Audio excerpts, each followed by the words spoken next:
Hey there, sports fans. This is the ECG Golf Club. Welcome to the Weekly Hackers Podcast. Now watch this drive. Oh, it's great to be here. Ashman here.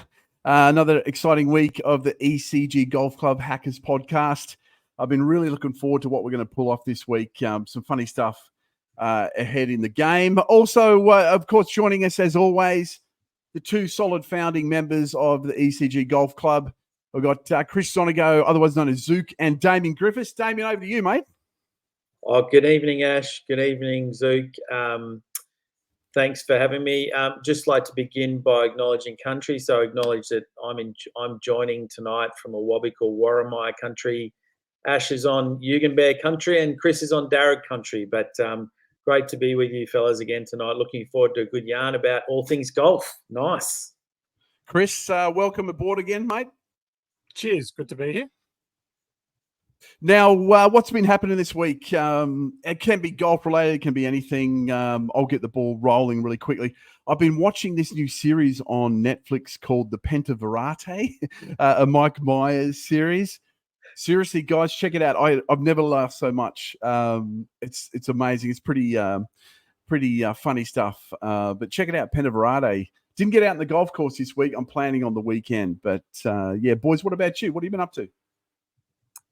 I haven't had a chance to have a hit this week either, unfortunately, but certainly enjoyed watching the final round of the Phoenix Open, which I know we'll get onto later. Certainly some controversy there. My goodness, that's right. Some of the stuff on Instagram is extraordinary, actually. Yeah. Speaking of Netflix, though, just finished a series with my partner called One Day, and it was one of the most traumatic endings to a series I've seen for a very long time. So right, that's not golf related, obviously, but don't watch it or back in avoid it. But it was Notebook territory, for those familiar with the movie. So, yeah, that's been. But looking forward to have a good chat about golf. Chris, over to you, brother. Look, golf was a little light for me, just at the range. Just working on the long ball and a bit of speed training.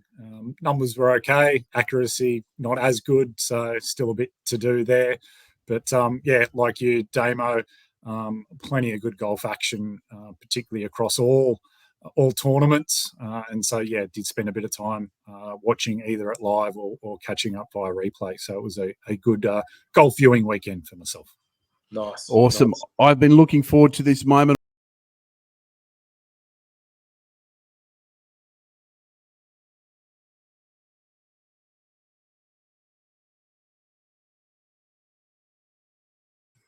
Over to you, brother. Love the sting, Ash. Thanks for that. As is the case now with golf, there's plenty happening on and off the course. I think I'll probably start with the on-field action and probably focus on the Aussie stuff first. As touched on, I was lucky enough to get out to the Castle Hill Country Club during Sunday's final round. I managed to get out there just as the leaders were making their way onto the back nine, so got to follow the last two groups, as there was a bit of call it a shootout between Kazuma Kabori and Jenny Shin to take the title. It was a tight one, but it kind of unfolded for Jenny on the par 3 11th hole, where she found the water and ended up double bogeying. That led Kazuma with the sole lead of the tournament. He managed to play pretty much mistake-free golf all the way home and survived a bit of a late run from Jenny. But in the end, it was his tournament. That racks up his third win on tour and his third win in 10 professional tournaments. So does anyone think who else may have had that success rate as early on in their career? I think possibly Tiger Woods. Yeah. Spot on, Ash. That's right. So again, this is another week where young golfers are being compared to Tiger Woods. So I think that's a good sign for the future of the game. And one of the things that was interesting with Kazuma was the pathway he took this year. There was opportunities for him to go to the Asian Q School, but decided that he wanted to ply his trade on the Australasian Tour, kind of follow the path that David Micheluzzi took in terms of, finishing high enough on the order of merit, so to secure, a ticket to the DP World Tour. And where he is on the order of merit at the moment, he certainly looks like that's going to happen for Kabori. So I think that's been a wise choice for him. But I suppose, Damian, just looking at your thoughts around, do you see the Australasian PGA as continuing to be a viable pathway for young golfers to reach those premier tours globally? Oh, Chris, I'm feeling a bit of a resurgence of the Australasian PGA Tour. We're not in summer of golf territory from the 80s and 90s, but we're definitely seeing a resurgence. The fact that you can watch most weeks of the Australasian Tour now on Fox, KO, is a very positive thing. We're seeing new young golfers shown on television regularly. There's a lot of Kiwis playing in it as well, and there's clearly a lot of good golfers coming out of New Zealand. And hey, let's not ever forget, we have some of the best courses in the world down here. Yeah, that's right. And I think getting that exposure is really important. We need to try and get back to those glory days. The Australian Masters, the Yellow Jacket, the Australian PGA, the Australian Open. Australian Open was always known as the unofficial fifth major for a very long time. Unfortunately, what I have noticed, though, I think we're competing with South Africa, it seems. South Africa's definitely got big tournaments on the same time as us, and they seem to have cornered the DP sort of circuit at the moment. But, it feels like there's a resurgence. Definitely, it's great to see. Ash, what do you think? I think you're spot on, Dame. I'm stoked to see how Micheluzzi got through. Is in the DP. I picked him a few times in my fantasy. He missed a cut once, but he's still showing up. I agree with you. I think Kazuma's done the right thing. He's exposing Australian golf, and that's what we're all about, right? We want to expose Australian golf. I think you said the word exposure. There's a lot of great Aussie talent being exposed right now, and especially in the women golfers too. But the exposure, every tournament, every broadcast, there's Aussies. You look at the PGA, Minwoo Lee is showing up all the time, and they're G'ing him up. He's got a long game. So I'm really happy with the way Kazuma's going. But sorry, Chris, I interjected, mate. Just one other thing I'd add too, Chris and Ash, is if you can learn the game professionally here in Australia, it holds you in good stead. I mean, I said earlier, we have some of the best courses around. We have different types of courses, as we know. We've got links courses and parkland courses and US-style courses. So, it makes a lot of sense to me. I think good on him. Yeah. Cool. Back to you, Chris. And I guess the WebEx Tour continues on this week, moving up to Cypress Lakes up in the Hunter. So, keep your eyes on that and see if Kabori can make it 4. So good luck to him. And, again, as being someone who attended last week, great event, and certainly recommend anyone who can get out there. It's free. Get to walk the course as close as you can possibly want to with the players, effectively rubbing shoulders. It's it's certainly great golf and great to be part of it. I did actually spot you on the KO broadcast too there, mate. I think on the 15th green. Hey. My eyes lit up. I'm like, there's Zook. That's awesome. Turning our attention overseas, I might just start with a bit of a wrap-up of the LIV event. So LIV were in Las Vegas, just like about every other sporting event in the US this weekend. So that was well planned by them. It certainly looked like the galleries were stronger than in previous weeks. So maybe the brand of golf is starting to resonate, or whether it was just the fact that there were a lot of people there with nothing to do on the Saturday as they waited for Sunday's big game. But either way, well played by LIV. in the end, it was a pretty fascinating finish to the tournament with 6 players at one stage, all 10 under with 3 holes to play. And in the end, it was the big man, DJ, that came through with the win. I thought it was, a good watch. I thought it was smart by them to avoid the Super Bowl and playing on the Saturday. Certainly in terms of the names that were in contention, when comparing that to the PGA event that we'll get to a bit later, they're all big names. DJ, Taylor Gooch, you got John Rahm that was in the mix. They're big names. And I suppose, Ash, I know that you're a proponent of the Live Tour. I guess is one of the things that you've come to appreciate is that with Live barring injuries, everyone who's going to play each event. Effectively, Bryson, Rahm, Smith are there, unlike the PGA, who players kind of come and pick and choose what events they go in. Who's going to be there. And is that something that has, helped you gravitate towards the Live Tour? 100%. Yeah, because it's team-based, really. Fundamentally, it is team-based. And it's so good to see the John Rahms and the Phil Mickelsons and the Bryson DeChambeaus really embrace the team aspect of things. Kopka as well, obviously putting a new player in, kicking Mike Wolf out. It's a real team. And you're absolutely right. I know who's going to be playing. It'll be interesting when there is a couple of injuries and whatnot. But, yeah, you hit it on the head there, man. I thoroughly enjoyed Liv last week. And you can see John Rahm's really, really trying. I mean, he's playing some bloody great golf. But the odd astray tee shot, his swing was a little bit off. He's really pushing it pretty quick. But I just think he's really trying hard, and it's awesome to watch. I didn't watch as much as you, and some of the reports in the media were saying he was a bit frustrated with the rowdiness of the crowd. And let's be honest, the Live event was pretty tame to about what we're going to talk about next. But was there anything obvious that you saw about him and how he was handling the crowd?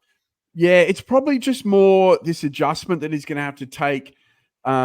He's not American, he's a bit probably more Australian than anything.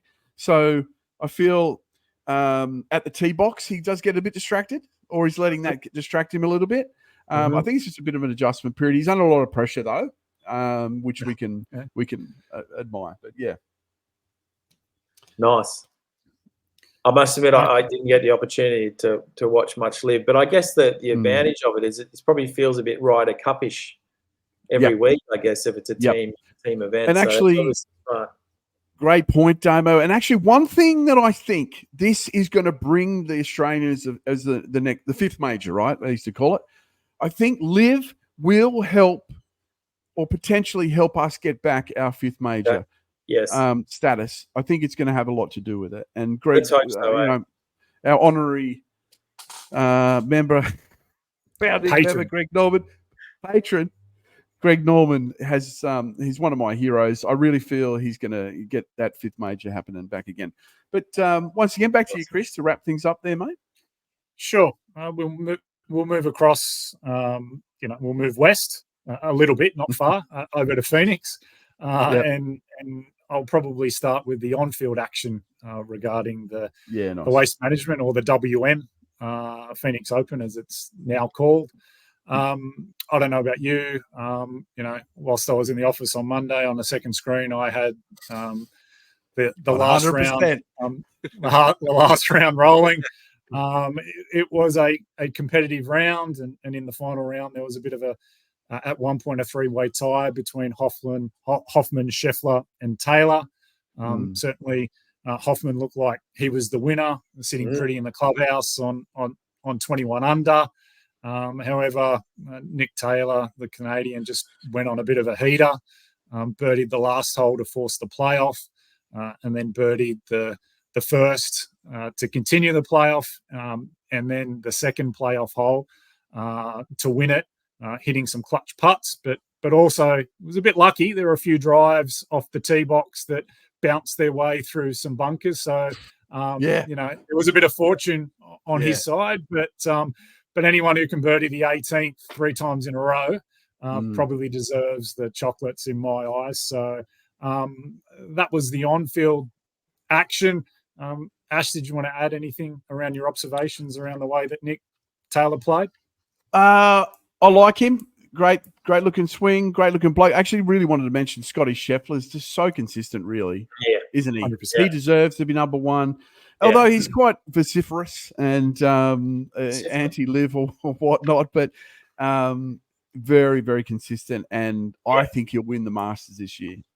Yeah, he's unbelievable, his consistency, and even with I guess you'd call it an unorthodox swing, in the sense that he's walking really when he's hitting it, but he is. But isn't that the glory of modern golf now?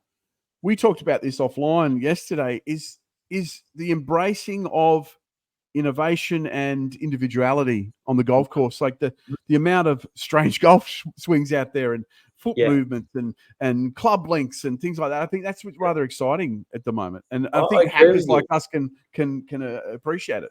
I agree. I think it gives us hope.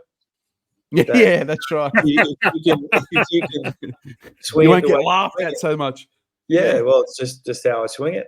And that's right. Okay. You just own your swing and I call it the gullet bomb. I've got to get it around the gullet. That's bomb right. and gullet. Yeah, that's right. The swing plane around the belly is something a lot of the pros don't have to deal with, though. It would have been amazing to see Charlie Hoffman win. I mean, he's a serious veteran, isn't he? I mean, he was denied entry into the Genesis Invitational, wasn't he? Wow. He was. The Genesis is. We'll touch on that next as we look forward. But he was not on the card to play, but finishing second here, earn his way in. It would have been unique for the tournament sponsor, the player that they sponsor on tour. The golfer effectively wears their uniform as his attire with the green and so forth. So that would have been a bit of a fairy tale for the 47-year-old Hoffman, but unfortunately it wasn't to be. But I suppose just shifting tracks a bit and now starting to look and talk about what happened off field. I'm sure you've all seen the social media postings around, drunken people sliding down the wedding banquets, the snow angels in the bunkers, the beer snakes.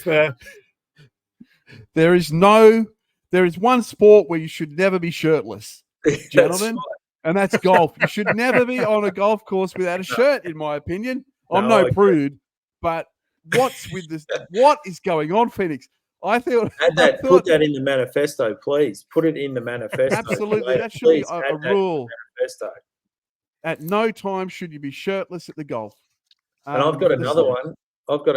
Just to add, given how chaotic it was and how out of control it was.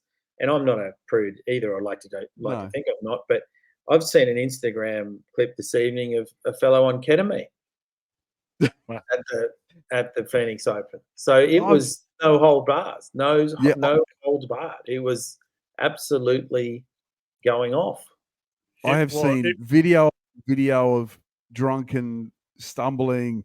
I don't think they're golf fans. They're really not. They're the sort of people that you might as well just be watching Mark Brooks next door or something. Yeah. I mean, they're not even into golf.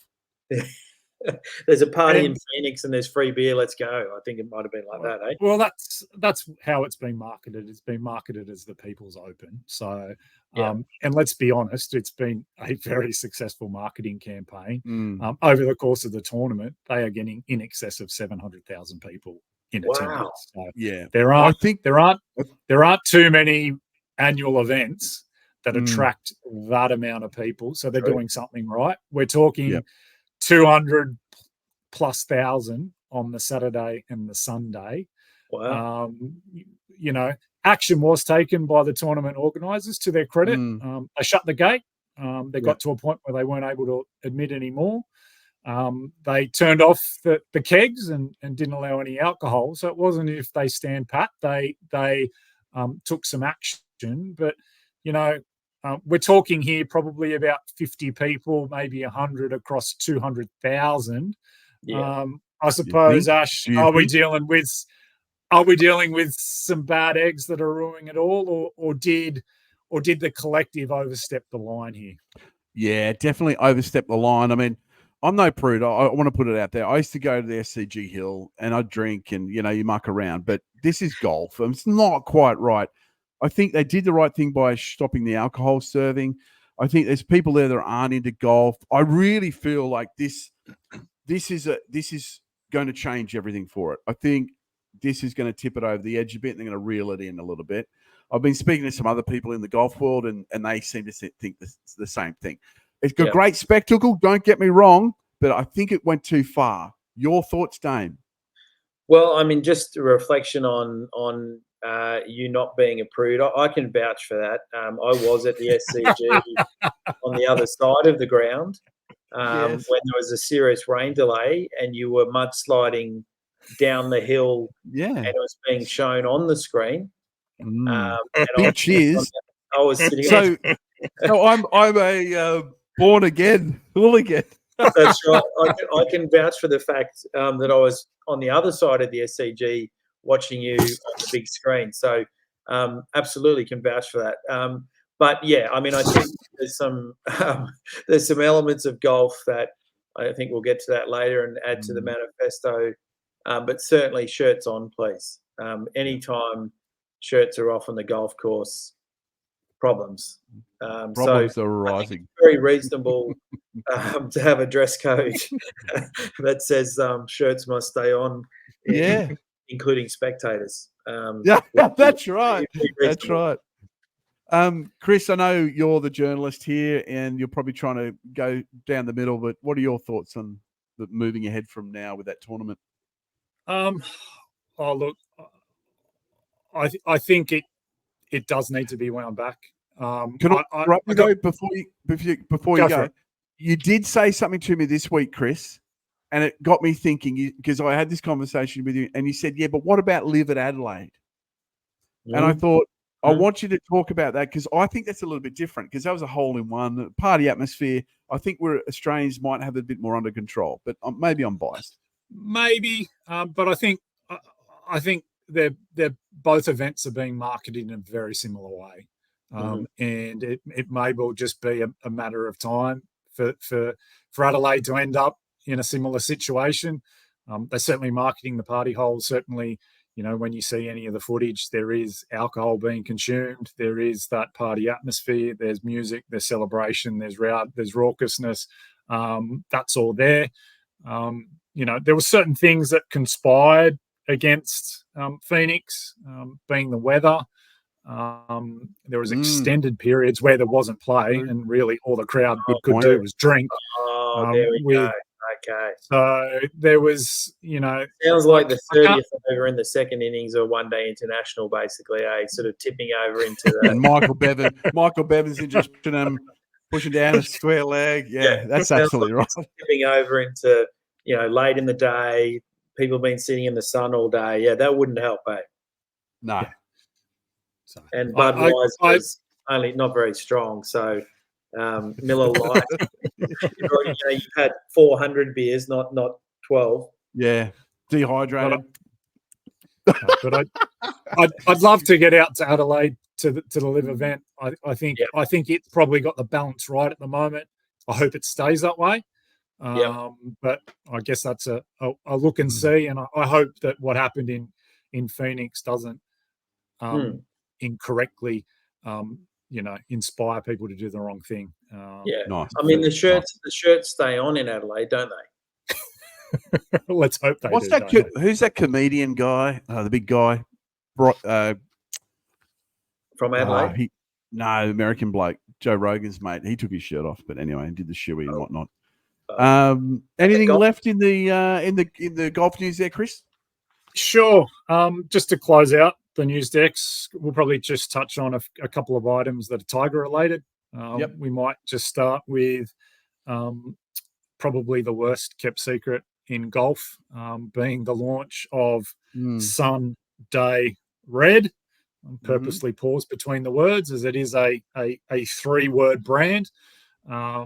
Tiger, along with TaylorMade, launched this week the Sunday Red golf clothing brand. This is TaylorMade's first foray into golf clothing. I suppose, firstly, gentlemen, I assume you've all had a look at it. And I thought maybe, Damo, just your thoughts on perhaps the logo and some of the clothing pieces that were shown on social media. What were your thoughts? Yeah, I mean, interesting one, Chris. Obviously, a huge sort of shift in the golf world. Tiger moving on to a different brand. I don't know. Logos to me are odd things. TaylorMade, is it a clothing company? You know what I mean? It's to me, it's golf clubs.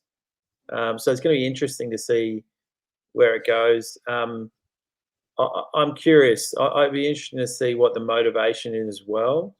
I'd be I don't know what to make of it. I don't know where things are going to go for Tiger in relation to his endorsements. So for him, it doesn't matter, I guess, financially. Yeah, it's curious.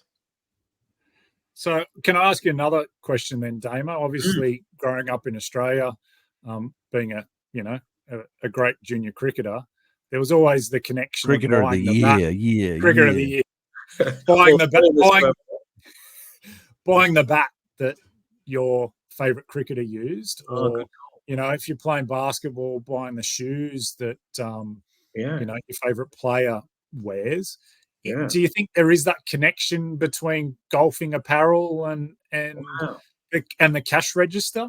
That is a great question, Chris. I mean, I was a GM. I liked a GM bat when we played a bit of grade cricket. That was Steve Waugh inspired. So I was definitely enjoyed, trying GM to. Maestro? Was it the GM Maestro? It was the Maestro in the year of '89. Steve Waugh's breakthrough Ashes tour with 2 scores of 90. That was probably my inspiration there. Before that, I was a bit Slazenger, Viv Richards, mid '80s sort of stuff. So Duncan Fernley, massive Duncan Fernley, massive. But I don't know where that came from, because it was only Alan Border was the only user. Ian Botham. Big enough, and both of them as well. Yeah. Well, but so I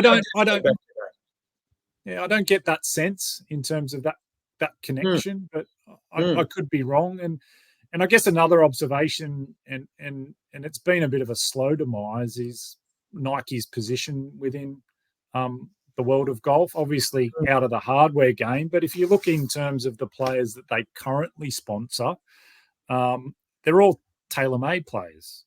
The big names: Rory, Tommy, Nelly. And obviously at the moment, previously, there wasn't any conflict because TaylorMade wasn't in the apparel business. Now they have a play. How do you think that'll play out, Ash? Do you think this is, now we are at the end of Nike's involvement with golf beyond shoes, perhaps? I've probably just got one sentence to respond to that, Chris. I think it's 10 years too late. Okay. I think Tiger, he's not at his peak. He's a legend, but if you really wanted a apparel brand that you wanted to capitalize on, I think that's 10 years ago. Yeah, got you. His son's coming through. It's probably going to be setting them up for the future, but I don't know. His son signed with someone else, to be honest. Is that right? Yeah. Wow. Interesting. I don't want to be a hater, and I wish him all the best. And I think I will buy one of those hoodies, the black hoodies. Nice. The hoodies do look good. I gotta say, the hoodies look good. The logo, I've got mixed feelings about. Yeah. It's what's copped an absolute caning on the socials in terms of no one's really impressed by that logo. But who knows how things change, and who knows how it's perceived. In a while. Yeah, Ash? Nice.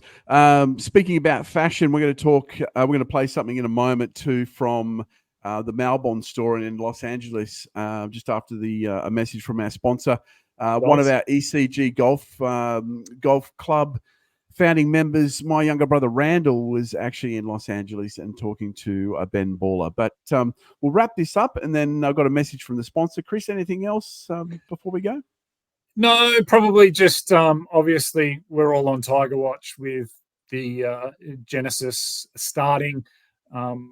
He sounded in good spirits within the press conference, certainly positive. He was mentioning the W word. He wants to win. So we'll see how that plays out. And just one of the things that caught my eye and made me think of you, Ash, was again the PGA flirting with what a cut is and what a cut isn't.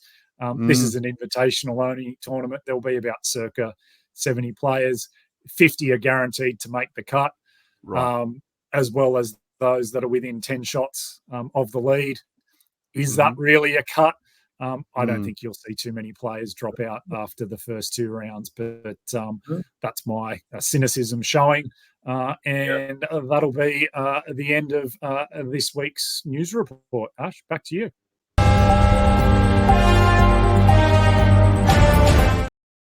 I just had to play.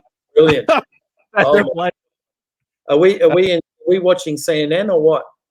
That's right. Hey, once again, love that, Chris. Always an intelligent man and always great to listen to. We've got a new sponsor. Love your analysis, Chris. Love the analysis. Here's a word from one of our new sponsors. Big brand golf balls up to 70% cheaper than retail. We're one of Australia's largest sellers of second-hand golf balls, so you save big time. Discountgolfballs.com.au. Never pay full price again. I mean, that Welcome back. Sorry, Dane. That should almost be a community service announcement. Yeah, that's right. For hackers, discount golf balls are a lot. So I've donated a lot to him. Community service, totally. Hackers community service announcement. That's right. I love it. I love it. Welcome back. You're all listening or watching to the ECG Hackers podcast. You can get us on Spotify or YouTube. You can also email us at ecghackers@gmail.com. We've got a X account, which is ECG Hackers, and Instagram as well, ECG Hackers. I know one of our members, Randall's been over in LA at the launch of the Genesis Invitational. Chris, he was chatting with Ben Baller. Do you know much about Ben Baller? A little bit. He's someone who's come to prominence within the, golfing community in the last few years. How he's known professionally is that he's the, exclusive jeweler to US sports stars and celebrities. He's taken a liking to golf in the last few years and has been lucky enough, I believe, to have links with TaylorMade. He was invited out to the Kingdom at TaylorMade and go through the full fitting process. And he's no hack either.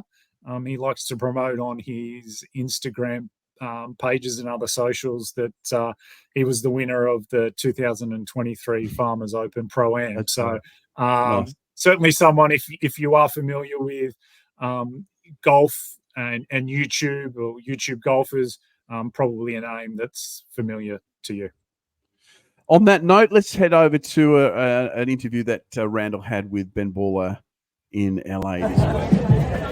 Hey guys, it's Rand here. I'm at the Genesis Invitational event at Malbon on Melrose Place, and I was stumbling across Ben Baller, who's got into golf in the last few years.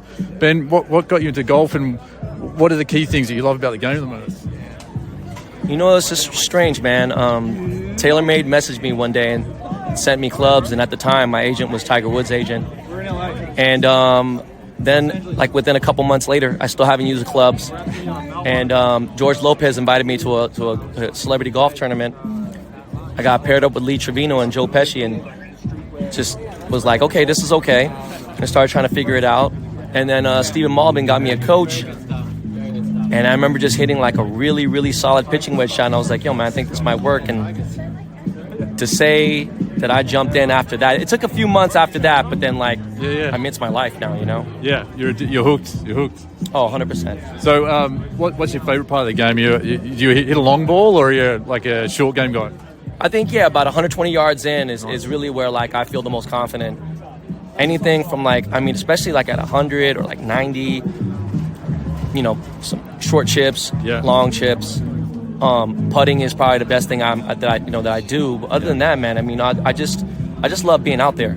period. That's awesome. So good. And you're wearing a live hat, so you're a live or a PGA guy at the moment? I mean, I watch both, but I mean, I just, Liv has really kind of extended the tree, not even olive branch, they've just shown me a lot of love. So, I've been having a lot of fun with Liv lately. So good. Awesome, man. So good to see you. And here you're going to be out to Adelaide for Liv. Yeah, I had a choice. I was like, okay, Saudi, Spain, UK, Hong Kong, Adelaide. And I asked a bunch of the players, I said, nah, you got to go to Adelaide. So I might be in the UK too, or maybe Spain. But I'm not going to make Saudi, not going to make Hong Kong, and definitely going to be Australia is definitely going to be, it's been, like 14 years since I've been in Australia. Nice, man. Yeah. We'll be welcome out. So thanks for your time, man, and we'll see you out there. No, thank you, mate. Appreciate it. Nice. Awesome, man. Sounds good. Thanks. Appreciate it. Thanks for Ram for getting that interview with Ben Baller over there in LA at it was actually the launch of the Genesis Invitational at the Malbon store in Los Angeles there. Hey, poses this question. I've been waiting for this all week, boys. You know how we introduced Who's in Your Four Ball? Yeah. Listening to Ben Baller talk about playing with Joe Pesci. Can you imagine playing with Joe Pesci? That'd be stressful. Bit stressful. I wanted to pose this week's Who's in Your Four Ball. Run that videotape.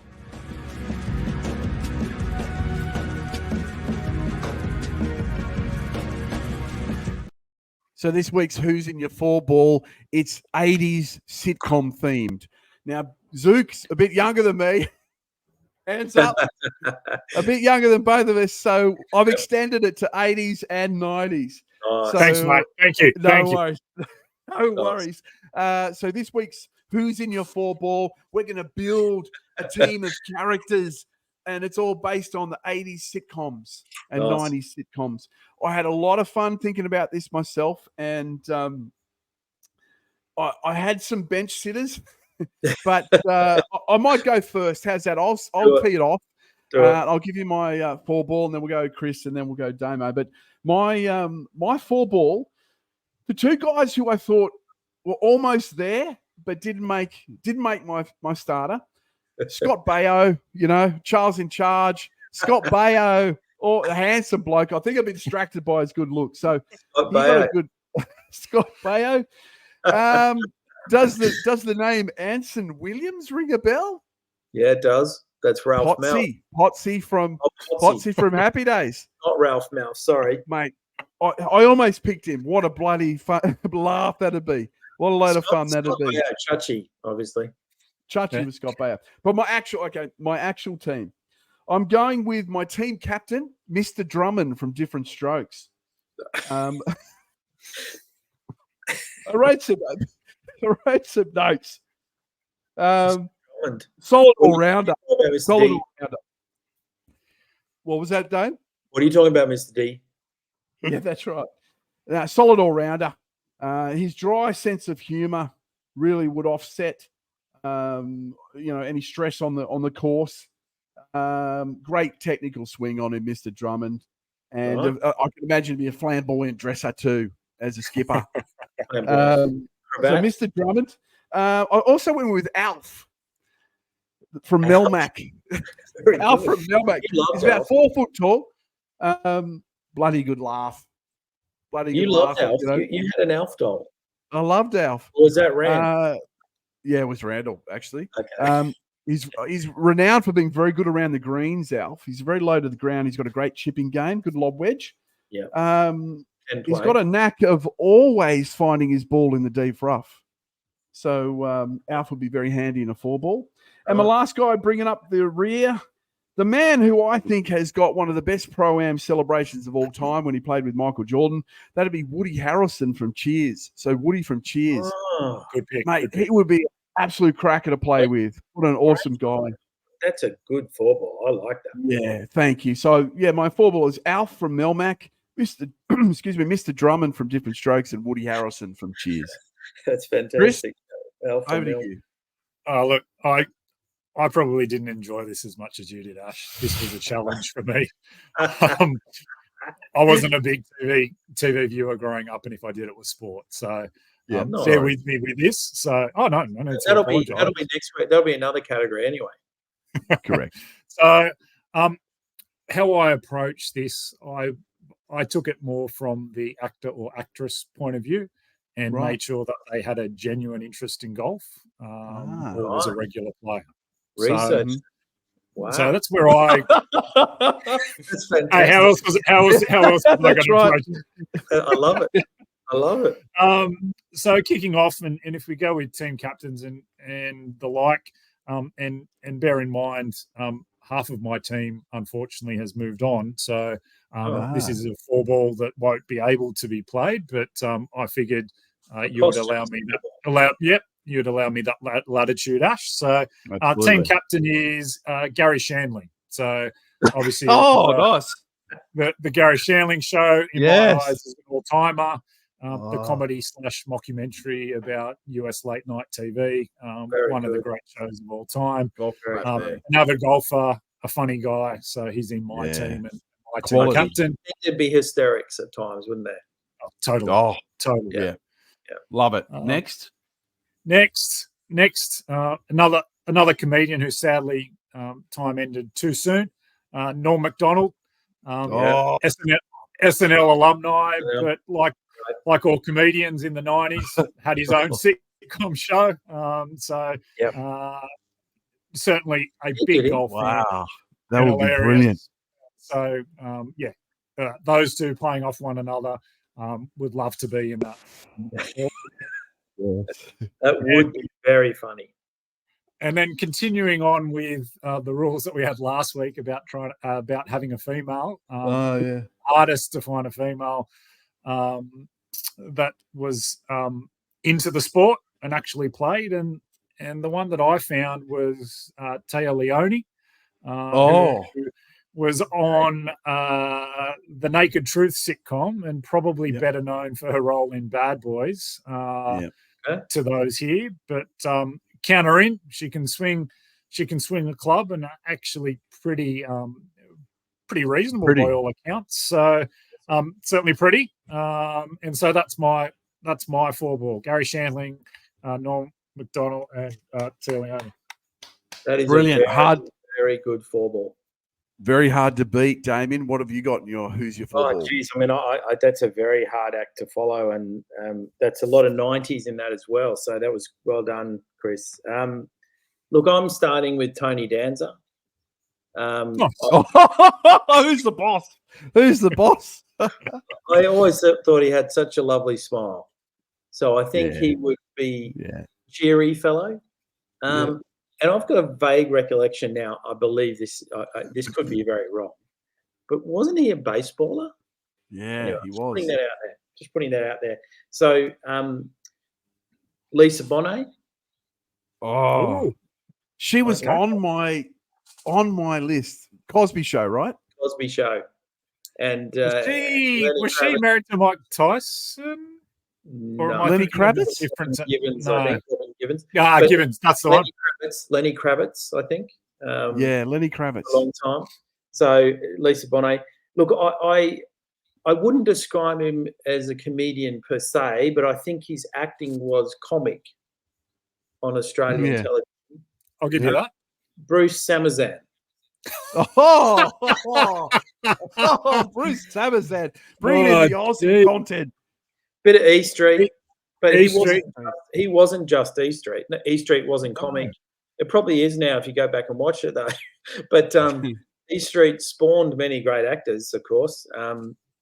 Simon. Didn't he release a single as well? He Samazan? did, and it's why it's fresh in my mind, Chris. Randall did send me a link to one of his hit songs from the 80s. But it's a bit generous there, Damo. Yeah, hits is not correct, is it? But that's an interesting 4-ball. When I think, as I'm sort of said it out loud now, Bruce Samazan. I actually think it's quite boring, actually. But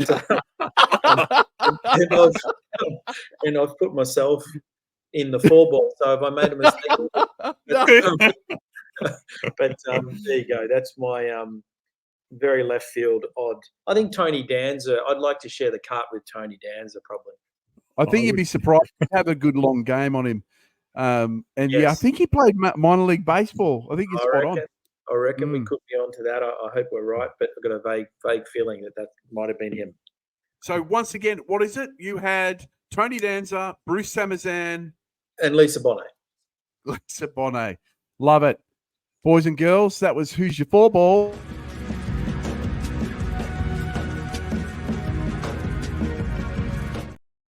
We will be revisiting that Who's Your Four Ball, different themes throughout the season 1 of the ECG Hackers. I think we've got an NRL 4 ball coming up, don't we? We do, coming up at the launch of the NRL. Here's another message from our sponsor. Golf 49. Quality golfwear, $49. From mild to wild, our entire range of shirts, shorts, and accessories are $49 each, including free shipping Australia-wide. golf49.com.au.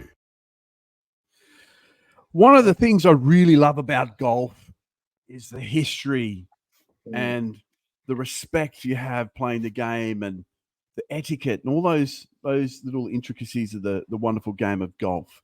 And Damo, I know you've got great respect for, ancestry of sport and things like that. So we're going to start bringing you in, Dame, and we're going to have a little segment called Golf Reflections with Damo.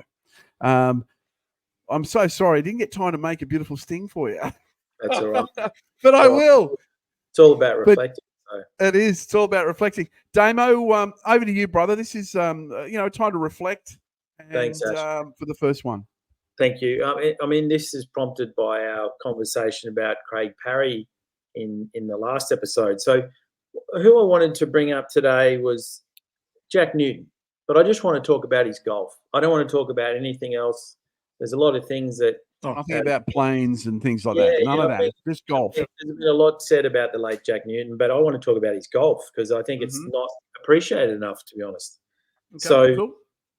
OAM for starters, as he should be. Well, but he also had quite an extraordinary career in majors. So he was the runner-up in the 1975 British Open to the great Tom Watson. Right. And lost to Tom Watson in a playoff. Also, at that event, the story goes he was very severely injured. He had quite a significant ankle problem, and he was having painkillers as well. So that achievement is not often recognised, I would say. He was born in Cessnock too, so he's very much a Hunter Valley fellow. He was the runner-up in the US Masters in 1980 to Seve Ballesteros. Was he really?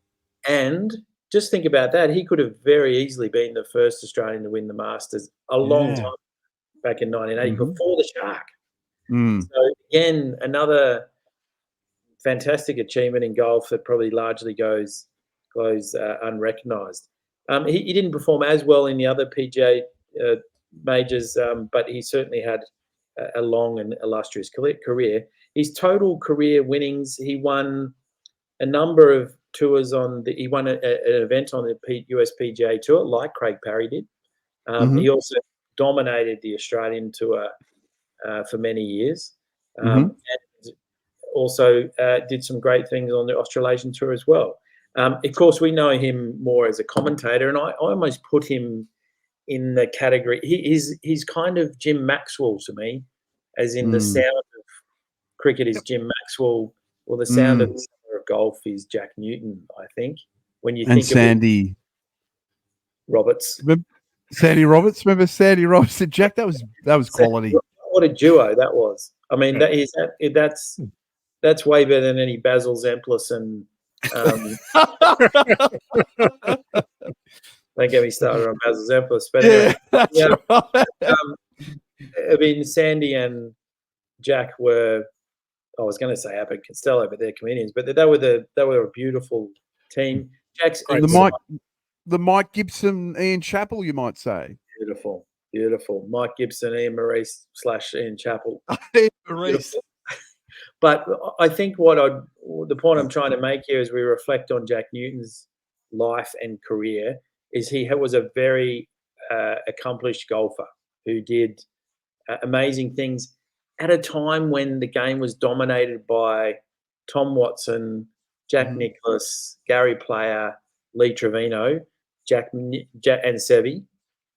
Before Greg Norman, really, Jack Newton, runner-up in 2 majors in a period when the game was dominated by some legends of the game. That's kind of pretty amazing to contemplate. And the running up to Sevi Ballesteros at the US Masters, geez, not many people could recall that probably. So Jack Newton, salute you. We add you to the ECG honour board, and together with our first well, we're not doing inductees, are we? But Craig Parry was the first we mentioned. We'll do. Yep. And we'll acknowledge Jack Newton today. So thanks very much for the opportunity, Ash, to reflect on the life and career of Mr. Jack Newton. Beautifully done, Damo. I promise you I'll have some music and stuff for you next week. No problem. When we do that again. Didn't Jack Newton have a lot to do with junior golf in Australia as well? Yeah, big time. Played Newton Foundation. Riverside Oaks. Yeah. Riverside Oaks quite a bit. Yep. And didn't he had a club, junior development? Yeah, or something. He did, and very loyal to Newcastle as well. And of course, his son played rugby league for Newcastle and a number of other clubs as well. So yeah, amazing, a great golfer. Beautiful. That's great stuff. We just had a hit another word from our sponsor. I'm back in a second. Big brand golf balls up to 70% cheaper than retail. We're one of Australia's largest sellers of second-hand golf balls, so you save big time. Discountgolfballs.com.au. Never pay full price again. You're watching or listening to the ECG Hackers podcast on Spotify or YouTube. Another great week. I've had so much fun talking about this stuff, golf stuff, sports stuff. It's been wonderful. Now, moving ahead this week, what's on the cards this week, boys? Are we playing golf this weekend? Are we buying clubs? Or I know you're looking at some Mizunos, Chris. What's the go with your clubs at the moment? The clubs, they're on the ground. They fell down during the course of is that what it was? But anyway, I'll probably give the credit card a rest this weekend and just focus on playing. Heading up to Linwood on Saturday with Jake, one of my birdie buddies from the office. Hopefully be able to swing a bit better than I did last time I was up there, but any day on the course is a better day than not. So looking forward to enjoying my Saturday on the course. We've got a shout out to another member of the ECG Golf Club, Dooley. He's having a tough time out in the course there. He's really struggling with his slice. So he played in a game today down at I'm not sure what, it might have been Port Macquarie. So chin up, brother, and I hope you work that slice out. I wanted to quickly mention I'm getting some clubs delivered this week from Milford Golf, which is an Australian golf club manufacturer. I love Bryson DeChambeau. To a fault. He's really trying very hard in live at the moment, and his second round, he was leading the second round, and he faltered in the third. But, man, I just love watching that guy play. The only thing is I worry sometimes he wears his heart in his sleeve when he's playing, and he seems to maybe let that get to him a bit. But I love that guy. And if you get a chance, watch some of his YouTube videos. He's like a mad scientist for golf, and he's fantastic to watch.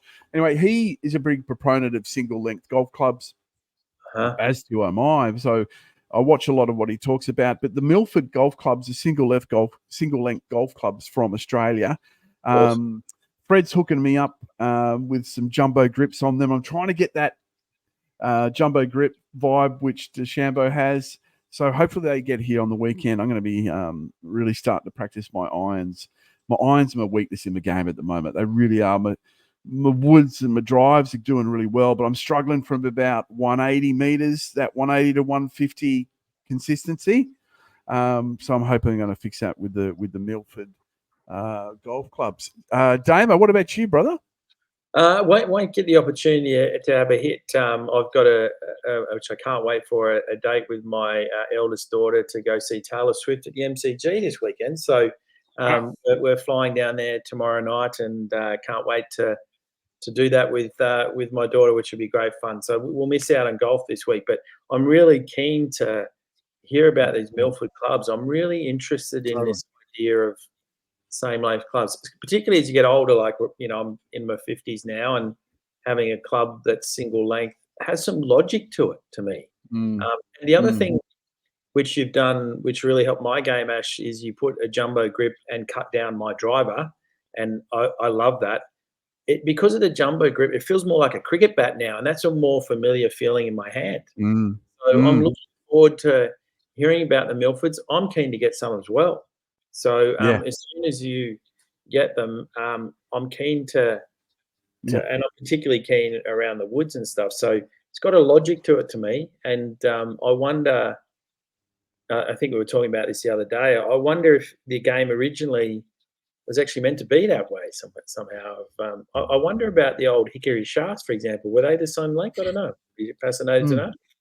Yeah. Chris?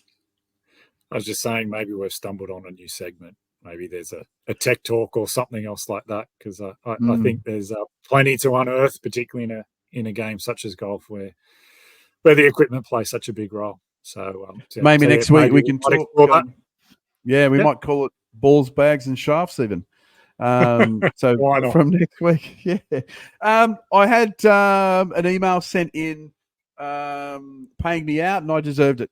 I owned it. I said I'm going to sound really dumb here last week, and when you asked me, Chris, about the point scoring system of the DP fantasy, I had someone email in. Sorry, Dame, I'm covering your face. But the fantasy DP fantasy, I want you guys to get onto it. It's a lot of fun this week. Here's the point scoring basically. So for every albatross, you get 20 points, eagle 12, birdie 5 points, par. You do get penalised for bogeys, double bogeys, and triple bogeys. Dave, sorry, mate. My first question is, what's better than an albatross? Yeah, or better. what is better than an albatross? Hole in one on a par 5. A hole in one on a par 5 is better than an albatross, right? What do they call that? Yeah. What is that? Called? Is that called a nest of vipers? It's called a miracle, Damo. It's called a miracle. Yeah. But I want to thank. I can't quite remember what the fellow's name was, but paid me out a little bit. But just to go through it again, there's your point scoring system for the fantasy this week. I just want you guys to join my league. I've got an Aussie Golf League on there, and I'm currently leading. This week I got Rikuya Hoshina, Japanese. I got Adrian Otagui from Spain. I got Hayden Barron, the Australian. I think Tristan it's Lawrence. Otega. Sorry. That's okay. My bad. Hayden Barron, the Australian. Tristan Lawrence, the South African. Dylan Fratelli, South African. And Swede at the end there, Jesper Svensson, is capping off my fantasy team. That's what I'm into. Where's they're playing in Kenya this week. Nice. Sorry, Nairobi, which is Kenya, right? It's the capital of Kenya. Very interested to see what that looks like. I've been looking at potentially playing golf in Vanuatu soon as well. So there's a couple of courses over there. Wouldn't mind having a crack at. So that's on the horizon. Port Villa. Port Villa. But that's what I'm doing. Anyone else got anything, Damo? You want to add? I'm certainly wanting to start thinking about the Central Coast Masters. Yeah. Looking forward to playing that with you, Ash, at Magenta Shores, which should be amazing, and Coimbra Waters. But no, the only sport I'm going to get to this week is a bit of social pickleball on Monday night. I unfortunately won't get a chance to get on the course, but I will be shortly, and I'll get and do a hit with Jason, I'm sure, at Muirfield probably Saturday week. I'd like to see some highlights from that. I know Randall's over in LA. He's played a couple of rounds You're playing around today with Isaac, who you'll meet on an upcoming show. And I do believe Randall will be at the Genesis Invitational over the next couple of days. So fingers crossed he gets us some more audio grabs, because that was a great effort from him. Chris, anything else before you go there? No, mate? nothing to add. Nothing to add at all. That's wraps up another awesome week of the ECG Hackers podcast, available on Spotify and YouTube. I've had a lot of fun there. Join us again next week for a 4-ball. We'll release something on Instagram, so if you want to get involved, you can join us there. Other than that, I've had a lot of fun. I'm out of here. I'm heading to the 19th hole, boys. I'll see you next week. Good night, Ash. Good night, Zeke. See you, boys. It's time. Hey there, sports fans. This is the ECG Golf Club. Welcome to the Weekly Hackers Podcast.